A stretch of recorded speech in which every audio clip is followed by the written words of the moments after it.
অবশেষে চট্টগ্রামে শুরু হয়েছে বহু প্রতীক্ষিত স্বস্তির বৃষ্টি। আজ বৃহস্পতিবার সকাল ৯টার দিকে চট্টগ্রামে কিছু কিছু স্থানে বজ্রসহ বৃষ্টি শুরু হয়। এর আগে গতকাল বুধবার রাতেও কিছু কিছু জায়গায় হালকা বৃষ্টি হয়। বৃষ্টির ফলে জনমনে স্বস্তি নেমে আসে, যদিও বৃষ্টির স্থায়িত্ব ছিল অল্প সময়। তীব্র তাপপ্রবাহের ঝুঁকতে থাকা মানুষ বৃষ্টি দেখে উচ্ছ্বসিত হয়ে পড়েন। পতেঙ্গা আবহাওয়া অধিদপ্তরের আবহাওয়াবিদ আব্দুল বারেক জানান, গতকাল দিবাগত রাত ২:৩০-৩টার দিকে প্রথম এক দফার সামান্য বৃষ্টি হয়। মূলত এটা কালবৈশাখী জনিত বৃষ্টি। ওই বৃষ্টির পরিমাণ ছিল ১ মিলিমিটার। চট্টগ্রামে আজ সর্বনিম্ন তাপমাত্রা রেকর্ড করা হয়েছে ২৬.৫ ডিগ্রি সেলসিয়াস। গতকাল সর্বোচ্চ তাপমাত্রা ছিল ৩৫.২ ডিগ্রি সেলসিয়াস। সকাল ৬টায় বাতাসের আর্দ্রতা ছিল ৮৪%। ভোটাধিকার নিশ্চিত করে ক্ষমতায় সরকার।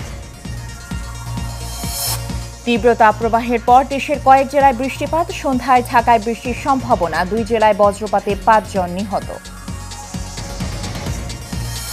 এবং বৃদ্ধাশ্রমের আড়ালে প্রতারণার ঘটনায় আটক আলোচিত মিল্টন সমাদ্দারের বিরুদ্ধে ৩ মামলা, চাওয়া হয়েছে ৭ দিনের রিমান্ড।